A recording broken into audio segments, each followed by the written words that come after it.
Greetings! Welcome back to Couch Critic with me, Dennis P. And for those of you that don't know, this is a Chelsea match review, but more specifically a tactical synopsis of Chelsea's performance in the Carabao Cup versus Southampton. But before I get into all that, I do want to let you guys know this is going to be a live stream, one of my very few live stream recordings, and I do have a special guest that I will bring on later. We also have a sponsor for the show. They go by the name of Major League Socks. And fellas, if you ever want to walk in the footsteps of greatness, you know what to do. Hit them up. The link is in the description. Yes. Here we go again with this live footage. I'm a novice at this, so you guys got to know I had to have my man GNA TV Gem in the building to help me troubleshoot all of this, because I'm not gonna lie to you guys, man. This has been more of a headache trying to get this thing up and running than it's worth right now. But Gem, thanks again for coming through. What's up? Yeah, I'm good, mate. Thank you for having me for the second time. I'm starting to like these little shows that we're doing, you know. So yeah. Yeah, man. It feels good not to be the host. You know, usually I'm like the host, always like talking to people, asking questions. No, I'm not. I can take like a little bit of a step back. You know? And I kind of actually like the role reversal myself, having the ability to like just ask somebody that I think is knowledgeable, you know, a few questions about, you know, how you saw the game, you know, what are the things that like we want to focus on? Because again, I do want to focus on more of the tactics of the game. I know that a lot of the streams that we've been associated with, we just focus on players, we focus on the goal, like all sorts of things. But I really want to just look at the tactics involved in this particular match. And I did want to start, because you were at the match with the Norwich game, and just your thoughts on what you saw live, because I think that that's a different perspective from watching it on TV. Great game. I'm so happy that the second game that I decided to go to this season was a thumping. Yeah, I think it was the last time we won like that was, I think you said 13. I thought it was 2010, but I think obviously it must be 2013. But yeah, you know what? Yeah, I think that was in the cup though. That was in the cup though. So the last real thumping in the league was Carlo Ancelotti, I think. Yeah, exactly. In the Premier League at home, 7-0. I remember a couple of them under Ancelotti back in them days. But yeah, no, it was a great. It was. I wasn't.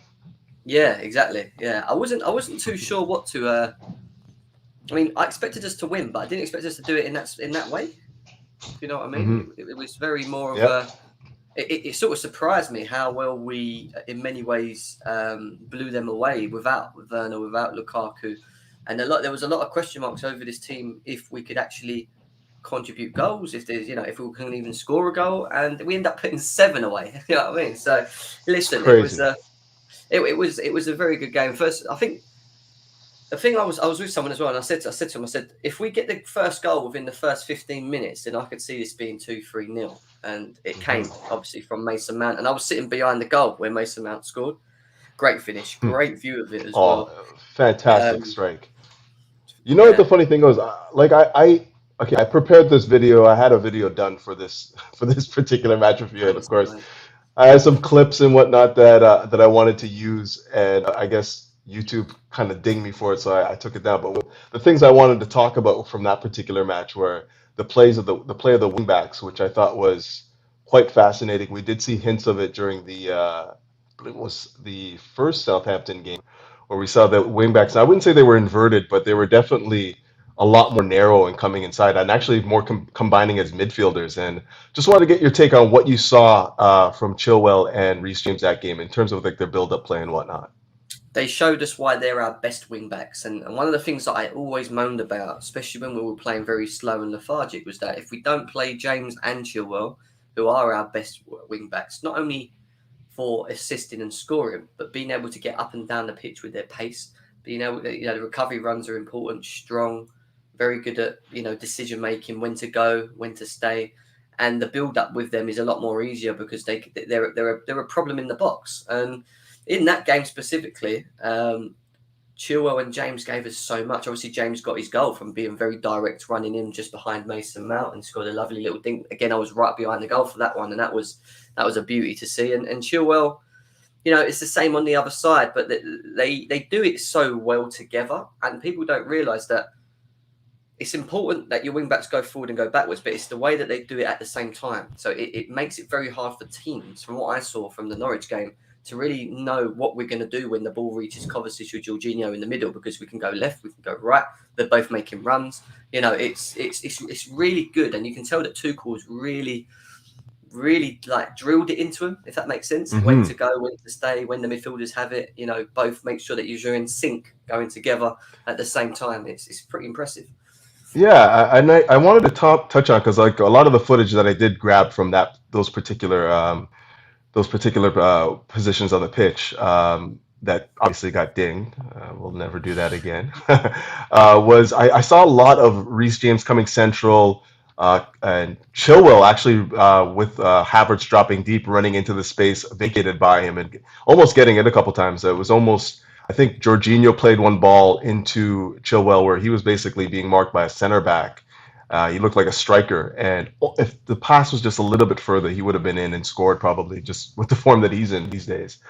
But yeah, I just felt like our wing backs, what we would call traditional wing backs, are actually playing like midfielders, because of their ability to roam, their ability to like link up with the other two midfielders we had on the pitch. I didn't really see them.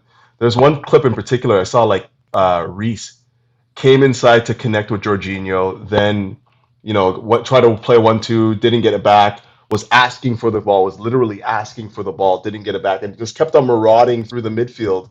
And then he was almost to the point where he was almost right beside Chilwell before he actually marauded back to the right, and played a back heel to I think it was Mason Mount, and we almost got in again. Like, it's just those little wrinkles, I think, are going to become more prevalent in our game. I'm not saying that it's going to be something that we're going to use all the time, but that's going to be a wrinkle that we're going to see in our game a lot more going forward, because they're capable, as midfielders, and to get forward as well. We've seen Aspie do it enough times. I remember one game recently where Aspie was in midfield, and all of a sudden he was up front, but he was linking. And what they do that's so well, and I've noticed, is they create triangles. When Aspie or Reece James go into that position, it's like they create a triangle around the midfield. So if there's two central midfielders pressing, there's always an option to make a pass and then make a run off the pass, and that's proper. I used to do that when I used to play Sunday football. I used to get taught to just do triangles, and once you make that pass, make a run so that you can receive it again. And that's what they do so well, and that's why I think teams struggle against us specifically, especially how we've been at the moment. So. Yeah, here's a good take here from Chelsea perspective. Big up, brother. He says the application of the wingbacks got Norwich players confused, and it takes a great football mind to understand that. Yeah, I think that's Tuchel in a nutshell. A great football mind, a guy that likes to have the opposition on their heels, keeps them guessing, not just with the lineups, but how he applies them on the pitch. You know what I mean? So, I mean, you can't really argue with him as far as managers go. Like he's just somebody that I really like gravitate to, especially tactically, because I think that he has a lot to offer. There's one other instance that I wanted to show you here, and I think that this is something that we both kind of were at ends at. I thought that Havertz had a decent game, but I didn't think that he was as influential as some people would have had you believe him to be. But you did touch on something here, and we talked about it on your stream, and I wanted to pull it up just to see what you thought again, so you can talk us through it. So here is the clip. It's the Callum Hudson-Odoi goal. Let me just wind that for you guys. So it starts out here. You get Rudiger on the ball. Rudiger advances it infield to Kovacic right here. And if you look right here, you can see Havertz just starting to pull away from the defender as Cho's making his run in behind the defender. And what happens is space is provided, a huge space is provided. Cho gets in and he scores. But the aspect that I wanted to touch on is the movement of Havertz, because some would say that his movement didn't really do a lot to play Callum in, but this is where, if you've played the game, I'm not being horrible when I say that, but when you know certain movements and the awareness of the movement, right? If you look how Kai Havertz pulls there in, right now, look at the right centre back.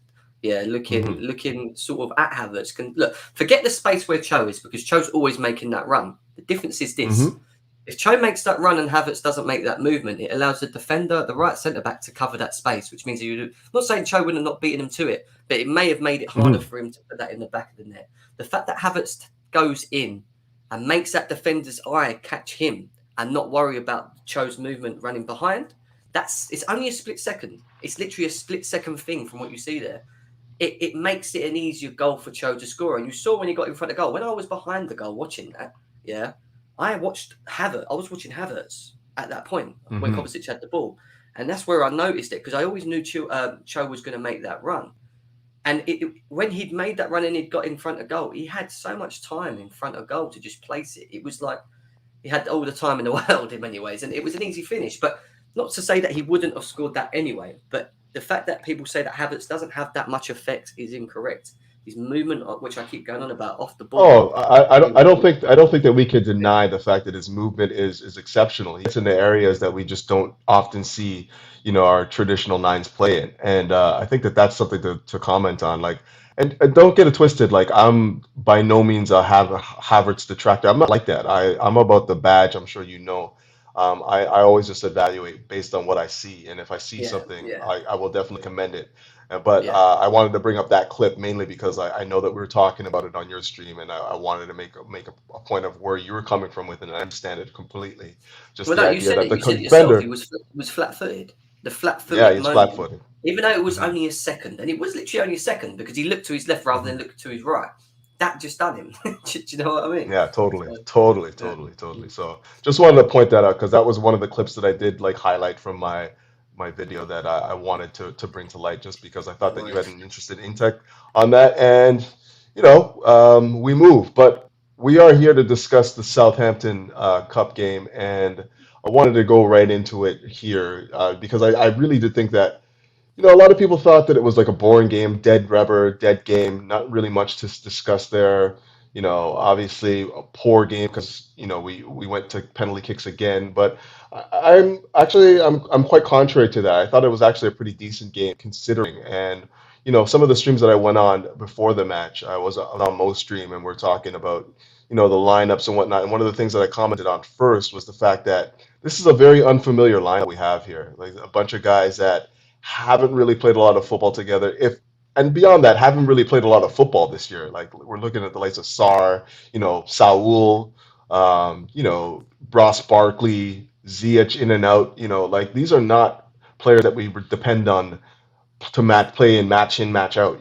So their application, what you're going to get from them, is going to be different from the likes of guys that you normally see play, and their understanding on the pitch is also going to be something that we're not going to necessarily see a lot of. So I actually thought it was a decent game, only that, the quality was lower because we didn't have our best players on the pitch. What did you think?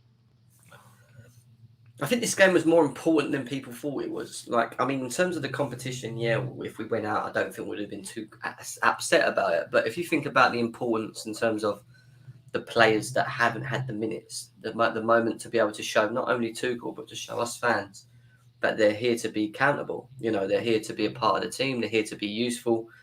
And I think it was...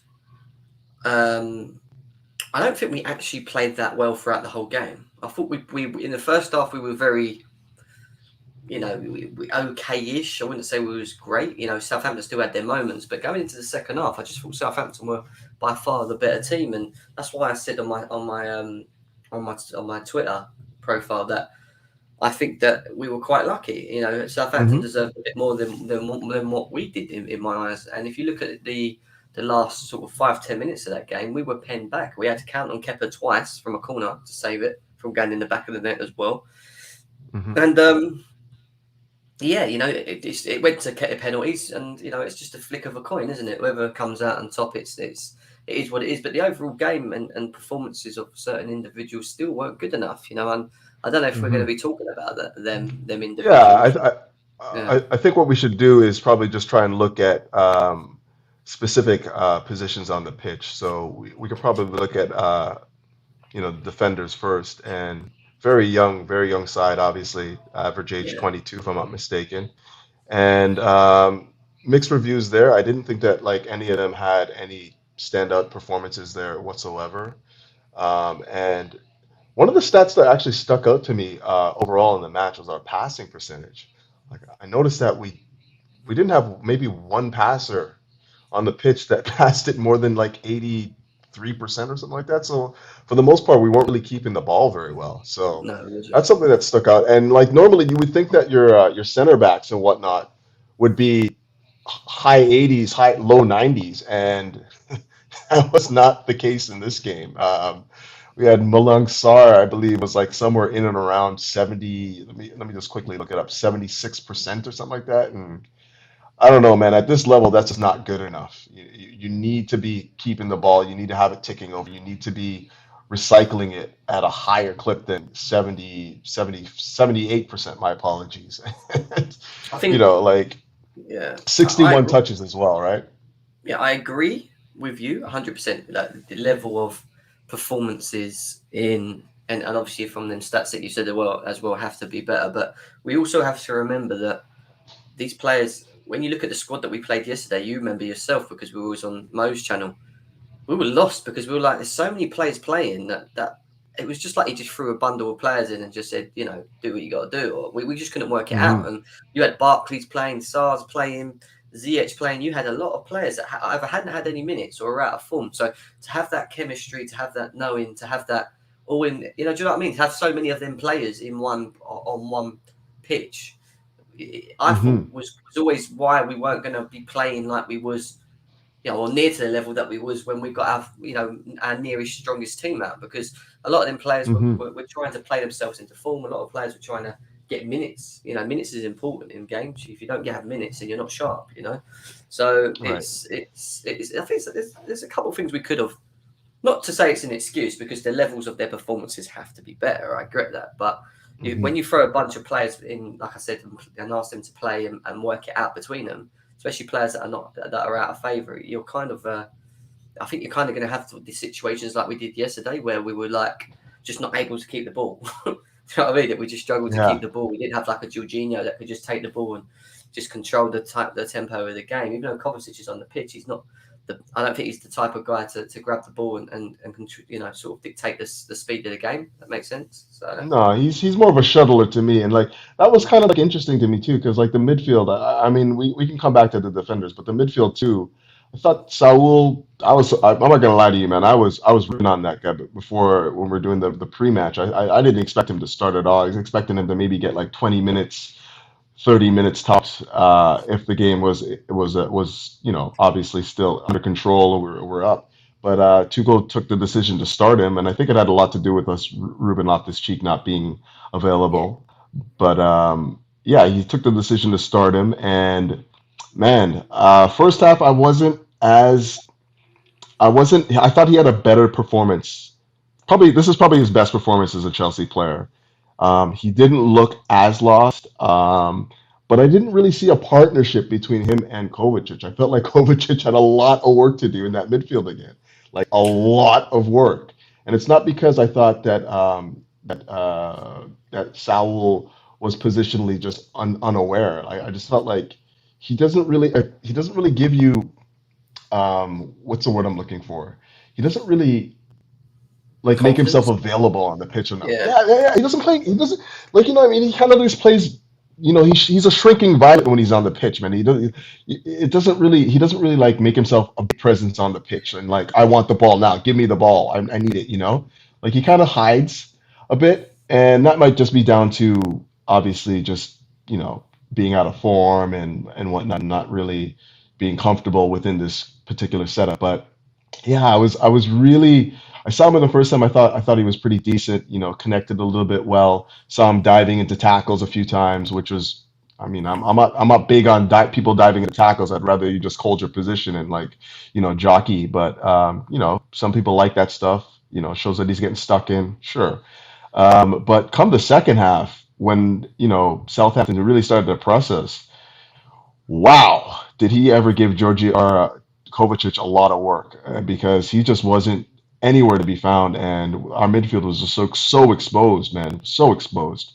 I felt at one point that it just felt like natural to have Jorginho come into the game and just control the tempo a bit more, and we just saw none of that. I figured Tuchel Tuchel, it just led me to believe what Tuchel saw this game as, because for me, I was thinking, yeah, we need to control that. We start to gain control of this match again, and for him, that would have been bringing on Jorginho, and then after even just going into penalty kicks, he didn't even bring on Jorginho for that, who's probably our most preferred penalty taker right now. So for me, he didn't. It looked to me like he wasn't really viewing this match as being as important. But back to the midfield, what did you think of the midfield duo there? I agree that there was a lack of chemistry between Kovacic and Sal. But at the same time, I don't maybe see it the way you do in terms of the reason he didn't bring Jorginho on is because of the competition. It was probably like as if he was not didn't care, but it was more of a just like, I'd rather protect these players for the Premier League, which it could be partly to do with. But I think at the same time, I think he knew that there was players on that pitch that were struggling for form anyway. And sometimes when you're in a hard moment, it's better to leave them out there to get through it, that hard moment, and maybe try and just tick something just to tick. Do you know what I mean? And then their form kicks in, and sometimes it just takes that. And I thought Sal Niguez, just talking about Sal Niguez, I thought the first half he definitely had for me his better game out of the three that he's played by far. I thought he was okay. I thought on the ball he started getting more comfortable. When the ball came into him, he was playing the ball directly, quickly forward, one-touch football, which I like. Sometimes it didn't pay off, sometimes it did. But then he got himself into two positions that sum up the player he is, and we need to see it more. And it's when you arrive outside the box, shoot, because we don't do that enough. And he had one very good opportunity, which was, let's be serious, that was going in the back of the net. If he didn't make the save, it bent sort of into the top. That would have been a beautiful goal if he had scored that. Do you know what I mean? And then you also had the moment where he should have scored when Havertz cut it back and he ran onto it and he kind of side-footed it, but it curled away from the post. But that's the Sal Niguez I want to see more of. I think progressively he's better when he's in them positions. I just don't think, like you said, he's comfortable. I don't think he's comfortable when he's sitting and he's asked to do a job, especially when you, like you said, when you're pinned back and you need to get stuck in and get gritty. You can put a tackle in and he's good in the air. He's very good in the air, actually. And he scored from a header, didn't he, as well, which was a good save. So, I get what you're saying. I think he actually may work better with a Jorginho or a Kante. That's what I think. I don't think Kovacic is the profile of player that works. We saw him play with Kovacic in his first game.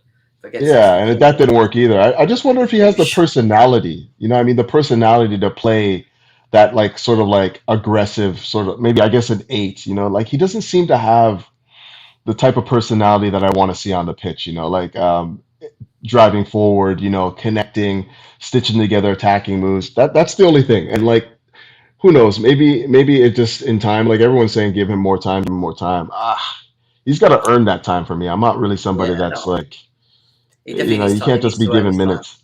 I agree with you. You can't come to Chelsea and think you can just play like that and get in a team. You need to be on playing every time you get an opportunity. And that's one thing I agree with you on. This is why I think he might get limited time. You might even see him go back in January if he doesn't pick up his form throughout December. Yeah, but who comes in though, right? Who comes in, right? That's the only thing.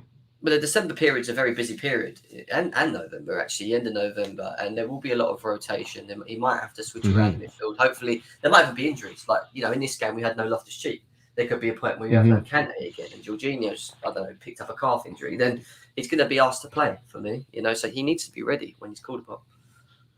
Yeah, I mean, I liken his role in the squad to that of Drinkwater when he came to Chelsea. No, honestly, like I don't think that say what you want. I don't think that he was brought in. I don't think that he was brought in to really make up. He was just there to make up numbers. Like we lost Matic, and we needed the homegrown quota to be met, and we set Ruben on roll because we knew Ruben needed minutes, and he was. I mean, it's an expensive buy. That's why he wasn't anything, Couch, because we've gone out. All right, we've not bought him. We've bought him on a loan, but we're still paying him a wage. And we had someone in Billy Gilmore who I think we could have just got away with keeping him, mixing with Ruben, and that he would have learned so much more being at Chelsea than being at Norwich. And all right, he's playing games here and there, but I don't know. I just don't think it's the same. Like at least if he's playing around top players, he can learn his positioning better. He can maybe build up on his strength. Like there's a lot of things he could be doing at this moment in time because he knows he's not going to be playing every game. And a game like yesterday, Billy Gilmore starts. You know that, didn't you? Oh, for sure, and dictates tempo.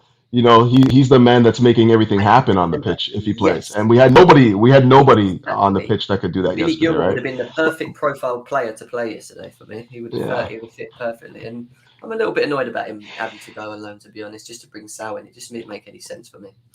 From what I understood, that was Billy's decision to go on loan. He wanted to get minutes, and it's proving now, like, it's not always about. And the other thing about, like, going on loan that I think that we should touch on too, and maybe you can chime in on this. I actually think that sometimes it's actually better to stay at the club to learn the ethos of the club, learn the philosophy, learn what it means to be Chelsea. Like, if you go on loan too much, you kind of lose that. I mean, you lose that ability to, like, really, or that intuition about what it means to be Chelsea. You know what I mean? Like, I look at Ampadu right now, and I can't tell you, he doesn't feel like a Chelsea player to me right now. Like, as much as he's a young guy, he's gone on loan like 2-3 times now. I just don't feel connected to him, right? And I'm sure he doesn't really feel connected to the club. We've got many players like that, haven't we? But that's just down to the size of a the lot. academy that we have, and I think we was talking about it earlier on my stream, actually. I think you might have left, but we were talking about Chelsea's academy, and Ram, who's a Liverpool fan, said that Chelsea have the best academy in England, he thinks, in terms of the players that come in. That might just be because we've got so many, and then out of so many, you've got certain individuals that make it, but it's like, I don't know. I just feel like, I agree with you, like Ampadu.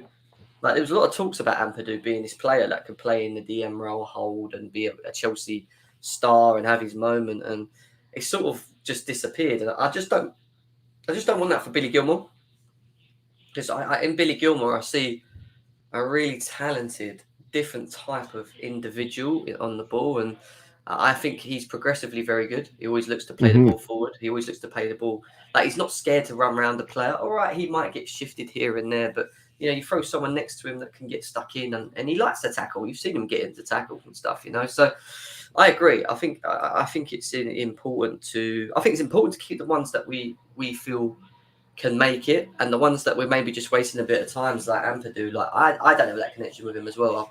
I know he's a versatile player and he played well for Wales as well, but I don't know. I just don't feel that connection as well. Yeah, no, I hear that. But moving on, like, I think the position of wingback was interesting yesterday, just because we saw Alonso come back into the squad, and we saw Cho play there again. And I mean, a lot of this may have just been down to injury and whatnot, but I mean, we touched on it in the last game when we talked about the Norwich game. The wingbacks, to me, going forward, are clearly going to be Chilwell and Reece James. Odd start for Azpilicueta if need be, but man, I don't think we got anything from that position yesterday at all. What were your thoughts? He's very.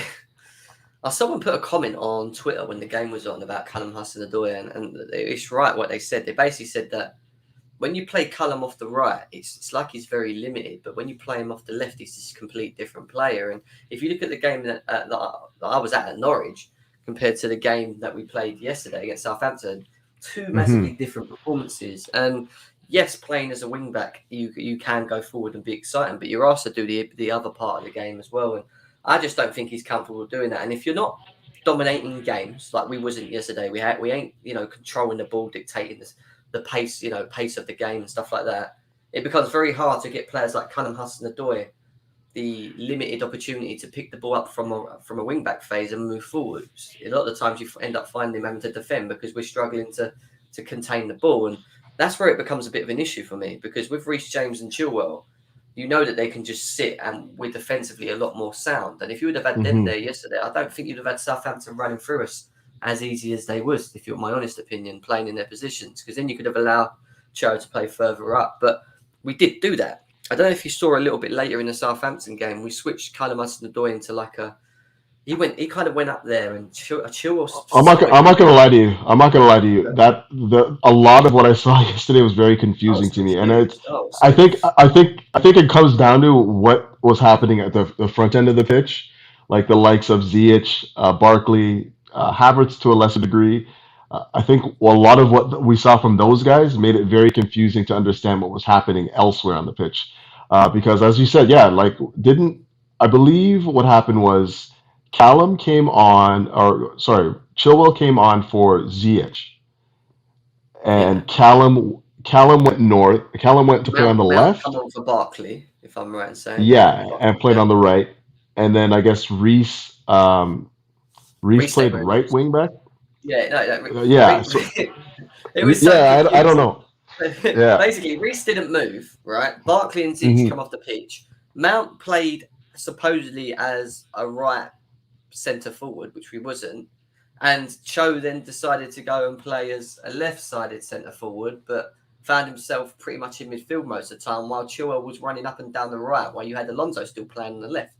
It was Right. just it was so random. That's the way I looked at it. Yeah, it felt random too. Again, like I don't know if it's because you had people playing out of position that didn't really understand what Tuchel was asking. But at the same time, it just seemed to me like what we were seeing just did not make a whole lot of sense. Just did not make a whole lot of sense on the pitch. But what was your take on Callum? Like for me, I think Callum has to play in his preferred role going forward. Like you can't have him playing. The link's going in the chat right now, guys. So if you guys want to jump in and say something, we're almost finished just breaking down the tactical deployment, but I definitely want to hear what you guys are saying going forward. Um, but yeah, I wanted your opinion on because for me, I think Callum being such a young player, playing him all over the pitch does not work to his benefit.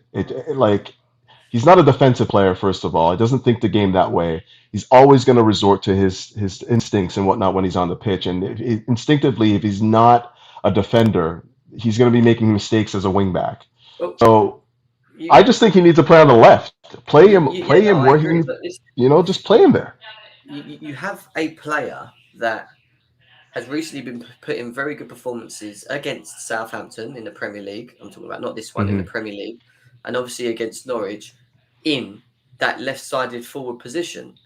But because we were limited last night, we decided to put him switching back into his right wing back. And I'm for one for like when someone's in form and they're playing well in a position, don't switch them from it because now you're asking them to do something completely that they're in the unordinary that they're not used to then play in a position that he's not comfortable in. Like he should have just left him there. He could have still played. He could have still played Alonso. He could have put Reece James as right wing back and then just thrown on Thiago Silva, who was just sitting on the bench. If he's on the bench, then you might as well Yeah. just stuck him in the middle, and then you could have a Chalobah as right centre back. And do you know what? Actually, the biggest thing we missed yesterday, thinking about it, Mm. leaders. We had no one out. Like you don't realise how What? important What? having You don't rate Alonso? You don't rate Alonso? Was he Wow. captain yesterday? He Was he was captain captain yesterday? again. But that Again. probably Yeah. explains why our performance was so bad because he's Yeah. just not a leader, is he? Like at least when Aspie's on the pitch or Thiago Silva, you've got some sort of knowing leadership experience. Yeah, just lead by example experience, right? Like, and when you have Alonso, like, who hasn't played a lot last little while, like, he doesn't really strike me as a guy that you could like gravitate to, like, to follow it as an example. You know what I mean? Like, he's not an example on the pitch that anyone to be following. Of course, he's an elder statesman. He's been with the club for a while and whatnot. But like, in terms of, somebody that you can look to when you're being, pressed relentlessly, and somebody that you can just trust on the ball, somebody that you can just say, you know what, okay, well, we can follow this guy's lead. I know that this guy knows what we need to do right now. He's just none of that, right? Yeah. But interesting enough, I didn't really want to start. I didn't want to start here because I feel like this is where most of the problems did lie on the pitch. I really do think our attacking setup was just a hodgepodge of players that have not played before, had no understanding, no link up, no nothing. It was just, I mean, it was great to see Havertz score, but in terms of like linking up with the other players on the pitch, I didn't see a lot of that at all. I thought he was very lonely up there, Havertz. You had Barkley and Ziyech, who I'm not joking. He might as well. I don't blame the guy. Like he's got no one to sort of. Every time he won the ball up the pitch, he had no one around him because Ziyech was too deep or Barkley was too Hmm. deep. Every time he tried to go behind and make runs into the space, by the time he got the ball and into the box, he had no one in the box. Like he Hmm. literally had to just take people on, and he'd done it a number of times in the first half, and he took a couple shots because he didn't have anyone to sort of do 1-2s with in that. It was a hard game Hmm. for Havertz.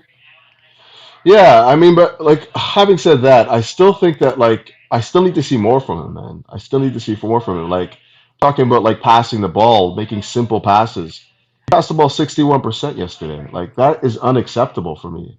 I know when you get into the attacking third, you gotta your percentage definitely drops just due to the fact that you're in the more busy area of the pitch. You're being hurried. There's not a lot of passing angles and whatnot. It's not like you're just passing along to center backs and whatnot. But at the same time, a player like him, who is supposed to be nice on the ball, easy on the eyes and whatnot, I don't want to ever see him pass the ball 60%. I don't want to ever see that. And maybe that partly is down to the fact that there is no understanding on the pitch between him and did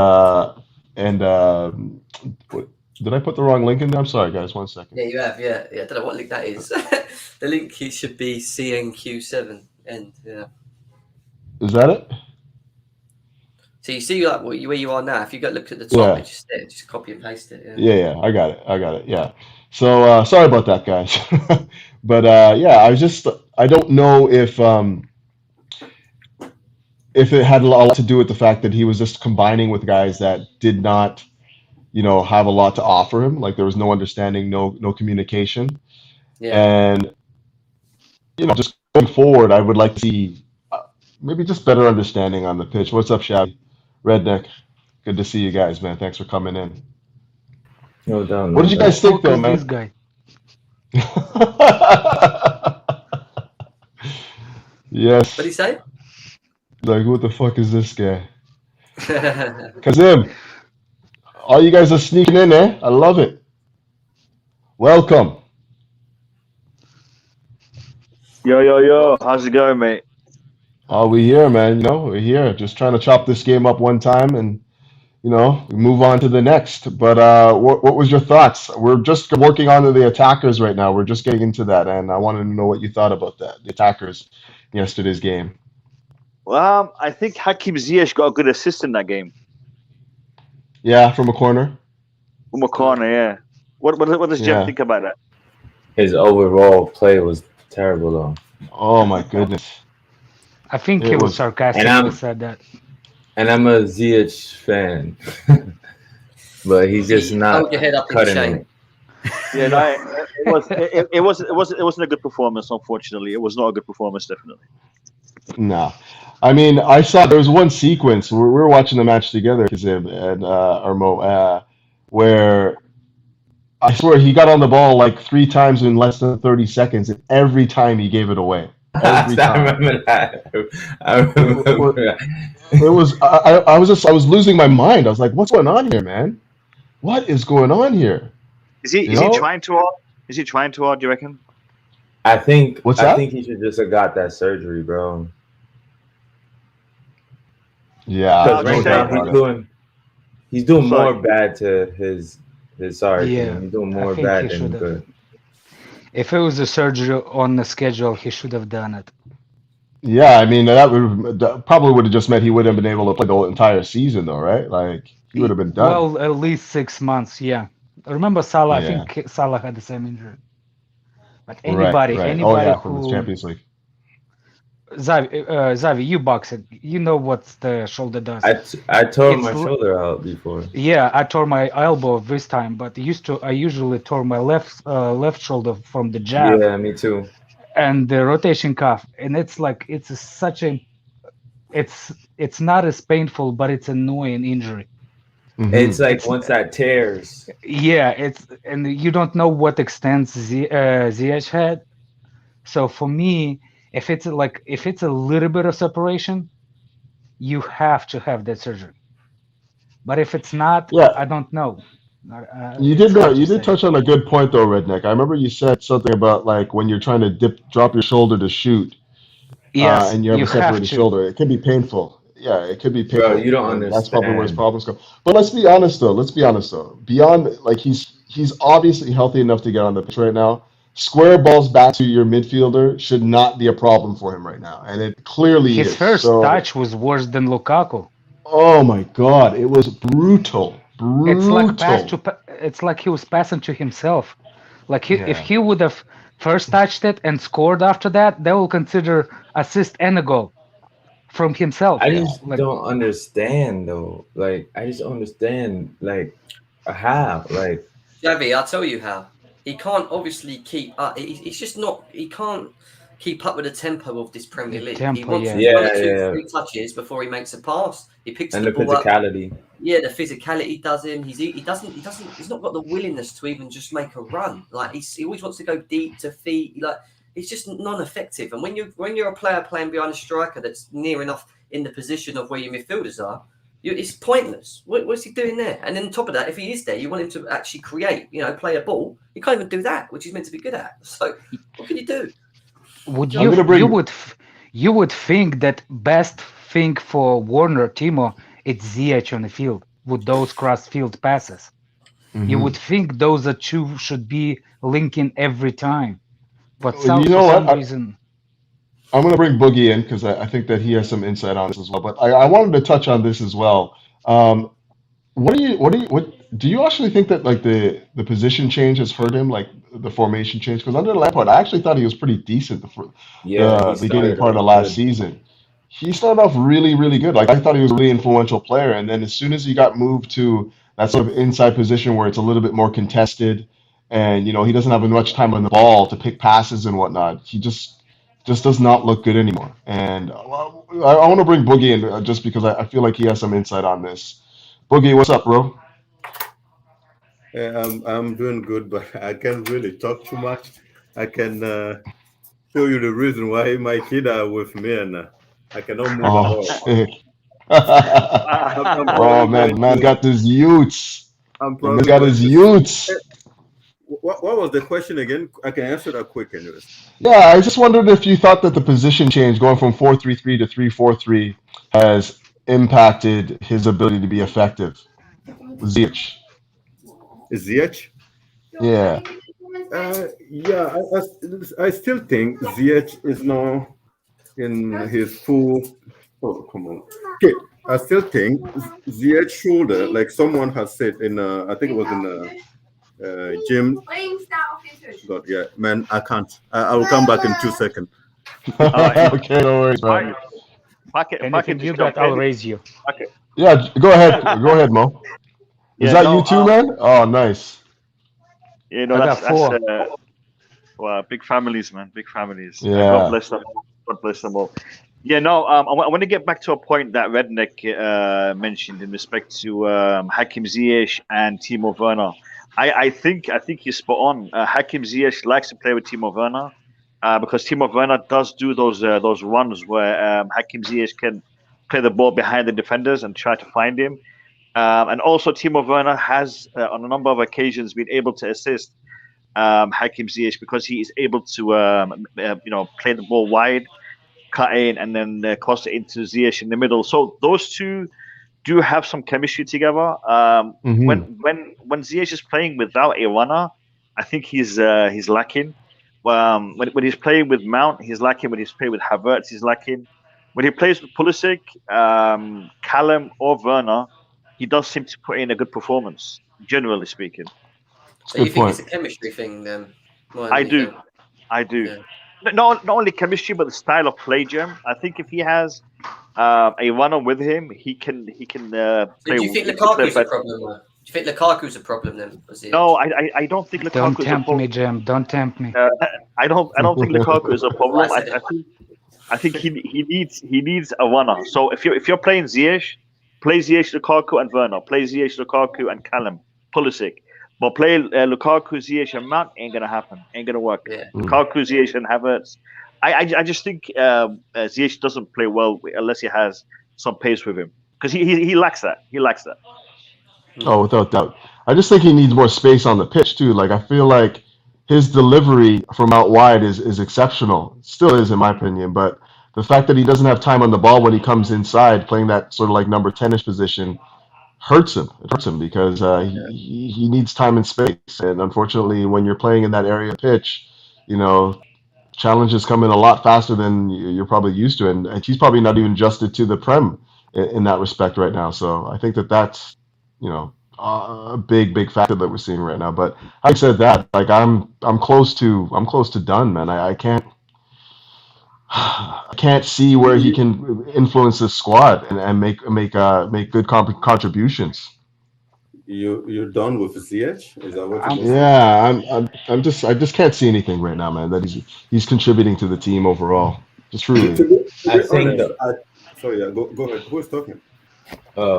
I think the only way, like, he has hope if we do some type of formation change where he's like, the last resort would be playing him in a cam, but it's like, are we gonna sacrifice the whole system for just his one performance? So no. Yeah, but I still think Ziyech is not at his full potential. I agree. I'm not giving up on Ziyech either yet. Technically, I don't ever give up on anybody until they're gone. Good. So Tuchel himself said he's seen better of Ziyech even on training ground and even before the season started in pre-season. I mean, I know I'm always talking about the past, but I still think if Ziyech has his surgery like on his shoulder and that problem is completely fixed, we can see a different Ziyech. I just don't like the fact that we try to force him when he's not at 100%. He's not physically. He can't. And then Chelsea as a top team, and your performances is the reason why you stay in the club, or is the reason why you get your contract renewed, and all those things. But and Ziyech and Pulisic are in the same situation. We need to let those two heal properly, and when they come back, they go through a proper pre-season or proper physical and mental treatment or whatever you want to call them. And when they are full 100%, then let them show us what they can do. If they can't at that time, then we can just say time is up. Time for you to go. I think we need more than a prayer when it comes to Ziyech. I mean, I've already said what he likes doing on the pitch at the moment. He's just trying to beat his minutes of being a ghost. So he's probably done 45 yesterday. He done 30 the one before. Next time he comes on, he's going to try and do 60 minutes of not getting involved in the game. That's his next target. No, honestly, I actually like him. Do you know why I'll tell you why I'm so picky of him, especially because he has no excuse, man. He's in his prime. Like he was banging it in for Ajax. He was a top assister for Ajax for 2 seasons in a row. You know, like I don't get how you can be that's good and then come to Premier League and be the worst out of the players that you currently have, who are actually younger than you and less experienced than you. Like I just don't get it. Like the funny thing is, when he played us, he played a good shift. He played a good shift against us. So we know he's got it within him. He's got it within him. Dude. Yeah, he was. I actually thought. No, Jim says he cannot believe how good he was at Ajax, and then he came to Chelsea and just try to become a crap or something. So, Jim, what do you think is the reason behind his deeper form? I wish I knew, mate, because I'll tell him what to do, not to do it. Think so. I don't know. No, that's what I'm saying. He's not a bad player. He got it in him. So for some reason, even during the preseason, he has shown a lot of quality. I remember that was one game when we did the stream. Yeah. Boogeyman, can I answer you? I'm going to answer you saying this. A couple of streams back, I had Redneck come on and talk about the shoulder injury and how it can affect the entire movement of the player. With the hips, with the balance, with all these aspects, and it got me thinking. This is a serious thing, and if it's affecting him, in that way, then is he a dancer? No, it's not a dancer. It's a football player. But listen, you got to move. You got to turn. You got to jump. I thought he was doing some belly dancing. Balance is important, man. Especially with a technical player like Ziyech, balance is very important. Yeah. So and I think during the game yesterday, a player ran into him, and you can feel that he still had pain because he'd stay on the floor for 1 or 2 seconds. trying to find which arm used to he has to use to stand up. You can feel the guy is not 100%. But since It's just too weak. what's his name? Redneck. Since Redneck explained that thing on your stream, then I start paying more attention to Ziyech. Every time someone run into him, every time he got a big physical shock, you can see it. He's having difficulty, like just standing up or moving. Even Tuchel has said the same thing, that he's going through a lot of pain, and we don't know exactly how those pain. I wonder if he's gonna go during African Cup of Nations is gonna do the surgery or something to it, because he's not involved. He's not involved in the squad. I don't think he. And it's looking like they're going to cancel I don't think it now he's too, involved. right? I don't think he's not involved with African Cup of Nations. Yeah, no, I'm pretty sure. Yeah, exactly. And it's probably for the same reasons we're discussing here. His work rate and whatnot is poor. But from one anomaly to the next. Go ahead, Rednick. Yeah, let's not take his injury completely to extreme. We make an assumption of what we know. We have way above my pay grade quality on the field, medical stuff wise. Mm-hmm. So if he was in that bad of a shape, like in this exact moment, they will stop him from playing, because you can actually damage that shoulder worse than what it is. Yeah, but you see what I'm saying? So yeah, I can say that the shoulder can bother a guy and he can make it deep in the form. But if it's that kind of problem, medical staff will put the stop to it, because for the medical staff, it's above what he says, I'm good or I'm not good. You see what I'm saying? Mm-hmm. What I'm trying to say, if like maybe surgery is not as like required 100%, but he's not 100% healed yet. To heal the shoulder, you need to be out of the contact with that shoulder for a while. He still has a brace on it. So that shoulder still has a brace on it. So maybe it's not completely tear, but maybe it's like some kind of spring that got a lot of fluids in it. So yeah, and it could just be mental at this point too, right? Like he's probably not performing because mentally he's just not ready to accept that his shoulder is, not 100%. I know it's a popular thing to say now, mentally is everything, but let's get to the point where he dipped in form. When we actually switched the system, that's when his form start dipping. And Jem is right. He's kind of like losing the patience with him. I am losing patience with him, because you cannot blame your shoulders on the first touch. You can blame shoulders when you go challenge 50-50. Then you can. You see what I'm saying? So that there's a slippery slope when you start if anybody was playing, I've done it. I've done it before. For example, if I did something wrong on the field, and I know I did wrong, and I know my coach knows that I did something wrong, I will lay down over there and I'll fake the freaking injury that I hurt myself, just to say like, oh, I heard that's the reason I made that fault. I made that fault. You see what I'm saying? Like, try to get the pressure off myself. And I think he does that same thing sometimes.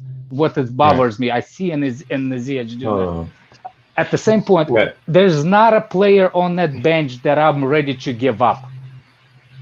You see what I'm saying? Interesting. There's no such a thing as a giving up on a player, for me personally. Yeah. I just don't think that he has. Pulisic. No, I'm not giving up on Pulisic. I think that he could. I've given up on his health. I don't think that he's going to be healthy for us, to be honest. Like, seems like his injuries are chronic to me. But I mean, the fact that he can yeah, go ahead, man. On the Ziyech thing, because I didn't. Thank God I actually injured my rotator cuff from football, and I didn't get surgery because it's like I didn't want to be out. In college, when you play college ball, it's just like you don't want to be out all them season and have to make up for it, which I should have in the long run, redshirted or something like that. But I had to wear the same brace that Ziyech is wearing right now, and that thing is mad uncomfortable, bro. It doesn't. Like, you can't move. You can't move. You feel weird, and it's like you feel like it's like extra weight, so it's like. It was like you don't move freely, and it's like I was always afraid of because I would sneeze and my shoulder would come out, bro. So I was always in the back of my head. I was always afraid of I get contact, I'm gonna pop it out again. So Like, and me, I'm a physical guy, so it's just like, I'm playing the CDM, I have to get stuck in. So stuff like that will affect my game. You know what I mean? So that's just the fact that. Just one second, lads. I gotta go. I got surgery. It's the surgery, I'll catch you bro. guys later. Take care, lads. I'll catch up with you, man. Thanks again, brother. Jam.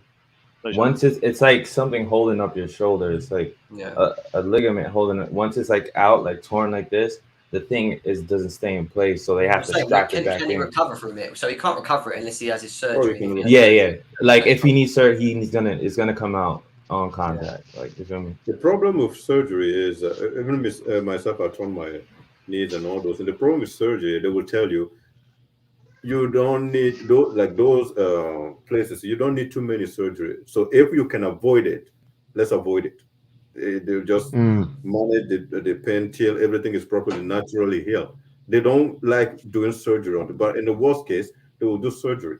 But if they say there's a chance that the thing healed on its own, then Ziyech would like to take that chance because he thinks he's still young instead of going into a surgery now.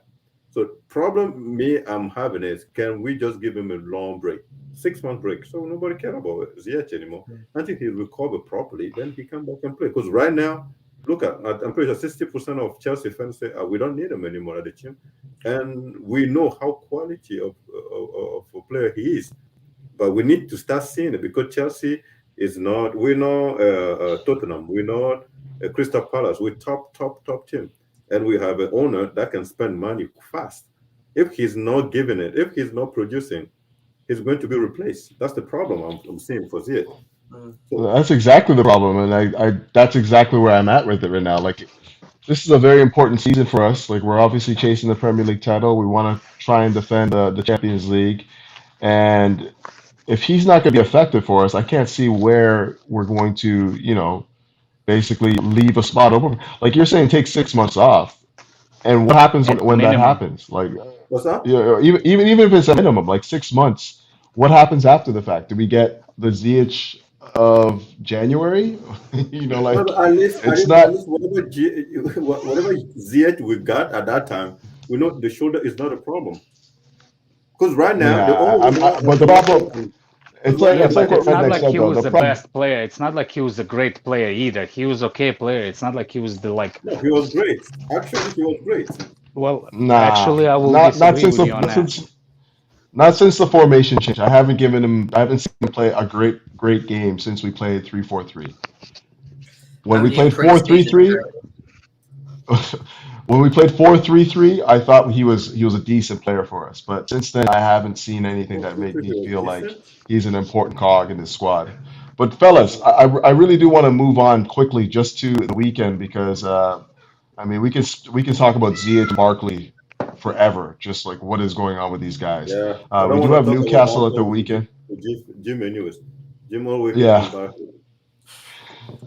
there's not much to say about that performance. Let's be honest. That was a stinker. Like, he didn't do anything. He did nothing. He had no combination play, nothing. Like, he was literally lost out there for the entire time he was on the pitch. Can I say something about that performance of Barkley that you're talking about? I just think that in that game, Barkley was just playing instinctively. He was playing like the same Barkley that used to play the number 8 offensive midfield, instead of hugging the right lane.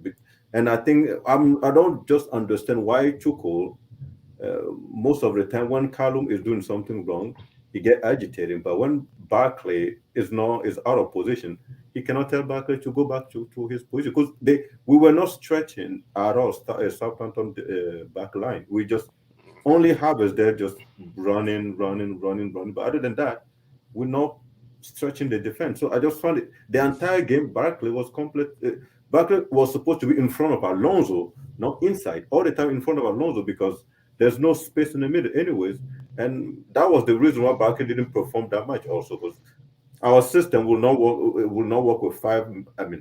We play 3-4-3. It's a combination of things. What's that? It's a combination. If one player doesn't perform on that side, just look who's Barkley playing beside him. He was playing beside Alonso, who's supposed to make runs. He was playing. But Alonso will only complete the runway. He feel like the winger is protecting him a little. That's why most of the time the entire game was just shambolic. Like, and I feel like Tuchel should have at least tell Barkley, okay, take your position, make sure you're always open, and Alonso wait till Barkley is completely open so you can overrun and all those things. But I just didn't see it last game. To be fair, Southampton right back was actually a really good player. I always liked him. Was that Walker Peters? Walker Peters, yeah, I think he's a decent player actually. That's why Alonso couldn't move up the field to free up more space for Barkley. That's the reason. And Alonso was that guy, the kid has a really good pace, which Alonso doesn't. So Alonso was aware of that. He got in a trouble a couple of times because of it, and Sar helped him, but a couple of times he didn't. So from that point of view, that's why Barkley had to drop back, because Saul is not as fast as midfielder. So Kovacic couldn't go fast between them. That entire left side was an abomination. And I think it just comes down to the fact that like there's just no familiarity. Like there's no understanding. You know, like they didn't understand. We say all the time that like in order to play football effectively, you have to have the instincts. You have to be relying on your instincts. You can't be thinking the game the whole time. You have to just be playing with freedom. And when you have guys that you're not familiar with on the pitch, that kind of robs you of that freedom of expression, because you're thinking more. You're trying to, does Kenny? If I go, will he cover? Like all of that is in play. And I don't know. I feel like you have those guys on the pitch. That's what happens. Go ahead, Jem. No, I've got to shoot. I've got to leave. I've got to pop out actually. Yeah. So I was just going to let you know that I've got to jump. But again, great show. Thanks for having me. Smash the like button, guys. Subscribe to Couch. You know what you need to do. The usual stuff. And next game's Newcastle, isn't it? So I'm sure we'll be talking about that. Why don't you give me some thoughts on Newcastle before you bounce, though, just quickly? Yeah, look, Newcastle's what I call we've got a boogeyman below us, but a boogie stadium, you know, a bogey stadium, as we'd like to say. It's a stadium we've not had much joy in. We seem to struggle to always win it at St James's Park. I mean, the last recent time we played there, we won, which was fine. But prior to that, we've got quite a bad record in 5 against Newcastle at their place. So, you know, they've got rid of their manager now. They've got a caretaker manager in. Will they get a bit of a manager bounce from that? I don't think so. I think we'll have enough to. Is that a Saturday game? Yeah. I think it's a Saturday game. Yeah, I think we should have enough to beat them, especially when they're very sort of down and out at the moment. I want to see Havertz, Cho, and Mount play. I want to see if Ruben's fit. I'd like to see him play. If not, I want to see Jorginho and Kovacic in the middle. We need our wing backs. I keep telling you, for this system to continuously work, for us to be successful going forward, it has to be Reece James and it has to be Ben Chilwell, because they're our best going forwards and backwards, and they're scoring goals, right, and assisting. So 100%. They're doing everything we need them to do. And in terms of the back, as long as it's Christensen or Thiago Silva or Aspi or Rudiger, we're all right. I don't really care who plays out of them, as long as they're there and Mendy's in goal. We should have enough to win it. I think we should be beating them at least 2-0 minimum. Yeah, I appreciate that, Jem. Jem, can you message me your microphone thing? I tried to message you on Twitter, but you don't follow me, bastard. So I do follow you, no. And I was going to ask you to redneck. Anyway, so I was trying to figure out the make and model of your microphone, because I'm gonna buy one, and you sound good on your microphone. So thank you, mate. I've got quite a sexy voice. I know, but Yeah. Redneck, give us your thoughts on the Newcastle on the weekend. I'm like Jem. I'm an old timer. We had such a big problem at that place. So for me, it's like, golly, can't stand that. I can't like. Sorry, I got a bit. Redneck, I've just followed you, yeah, as well. Yeah. All right, look. I was just like trying to literally Newcastle gives me crips. Like it's same thing as Sunderland. It was a Sunderland always give us a trouble before. West Brom. Well, West Brom not as much as Sunderland, but Newcastle, I think we'll do okay, because I don't think the caretaker manager knows what he's doing yet.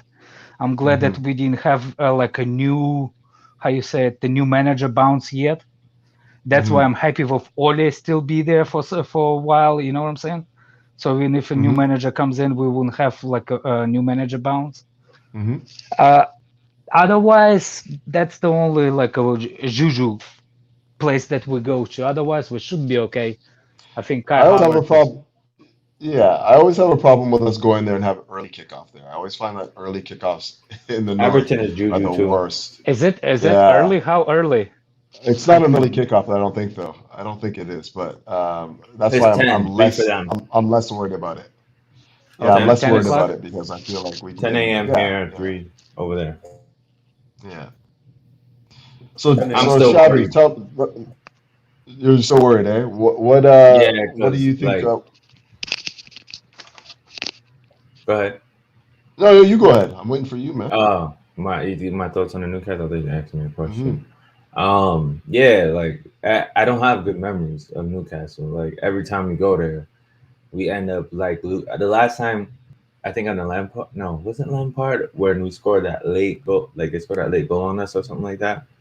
Forgot who it was. I broke my TV, bro. I was so pissed. I was a young youth though. I was young, so my temper was a bit different.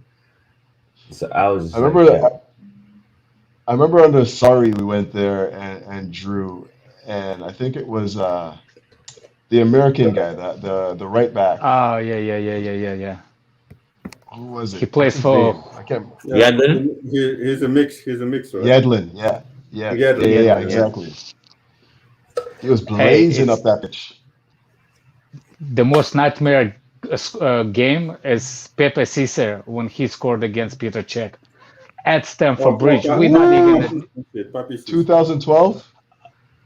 We didn't have a Yeah, preferred It lineup then. was. Yeah, I remember that. Yeah, that was It was the goal goal. It and a was going to be half. goal of the Premier Leagues that's not ever. even.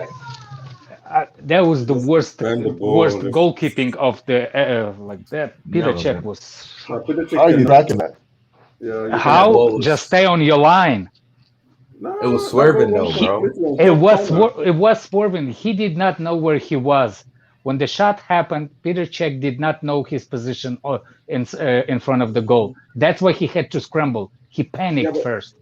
the ball was wobbling, like someone said. It The ball was. It went. was. I'm not saying it's like easy save, but I think he should have saved it. I don't think I so. don't know, bro. I That think was a tough one. That was a tough one. That's a The tough only one. reason why I can That's a remember tough that goal one. is I know it cannot be saved. Boogie, give me your thoughts on the weekend, man. Listen. To be honest with you, I don't have, I'm not worried, and my only problem is when I heard that yesterday, Christensen has a tooth problem. I'm not sure who is his dentist. And when I heard story like Aspilicueta is having pain in his back or whatever, I'm not too sure. Shoulder. Or shoulder also. Somebody knocked Christensen tooth out in the training. Oh, that was it. Oh, okay. Is that okay with you then, right? Nah. Yeah, but still, 24, 48 hours is a good. I know. If you comparing them to the hockey players, I will understand. Right? But that's not a hockey. Give me a break. Yeah, the hockey player they keep playing. I haven't played they lost all their teeth anyways. So my point is, it depends on who start that game. Like if someone already saved Christensen and Thiago available, then we should be able to beat the physicality of Newcastle because Thiago Silva can turn press into attack for us. So that's his best quality. If Jorginho, I think Jorginho is fit. He didn't play. Kovacic yesterday burned himself completely out because he has to do two people job in the midfield yesterday. So I'm pretty sure we're not going to see him on the weekend. So we didn't see Ruben. What was the Ruben problem, anyways? Why? I don't know. It's a niggle. I'm sure he'll start on the weekend. You said it's So him. those are the facts. You Yeah. just said like nobody knows exactly what is going on with each of those players that we have. So if all of them are fit, Newcastle has no game. No, Ruben is staying for a while. he has a hip flex. It's like a rotation cuff, but on a hip. He ain't coming back quick. If that's the real injury, he ain't come. That's a serious injury. Yeah, but they did call it a niggle, if I'm not mistaken, right? And the what? He wasn't. Was he on? He wasn't on the bench. No. Yeah. I mean, I'm not. The thing is, I'm not really concerned. I don't think we have a lot of information on too much because we have so much quality there right now, right? Yeah, that's the problem. Like, if we know who is fit, who is not fit, but even that, listen, I think we have at least 2 choices between those 4 good midfielders we have. Without Ruben, we can still win that game. So I'm not worried. To be honest with you, I think we Kante's coming back. We're taking those 3 points. Yeah, I think so. Anyhow, fellas, I think I'm going to wrap it up right here, man. But again, this is my second live stream ever, and to have esteemed guests like yourselves here is listen, an honor. You call it couch critics, so I didn't sit on my chair. I just grabbed my couch. You feel me, man? I'm always here, man. I'm always here. You know what it is. I'm gonna open my channel soon because apparently people asking for me to open my channel. I'm one of those people. I've been waiting for it. You have an opinion. I'm same. You're getting out, man. So definitely get your own channel. And if you ever need a couch critic on there, you can definitely count on me to be there. But like I said, I'm gonna wrap it up here, guys. And like I said, thank you, Shabby, for coming aboard.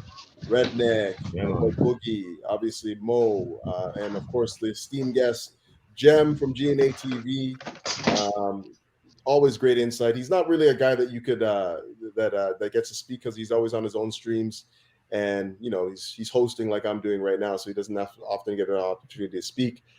But when he does, he always has something insightful to say. So big him up, and obviously follow him. I'll put his links in the description as well.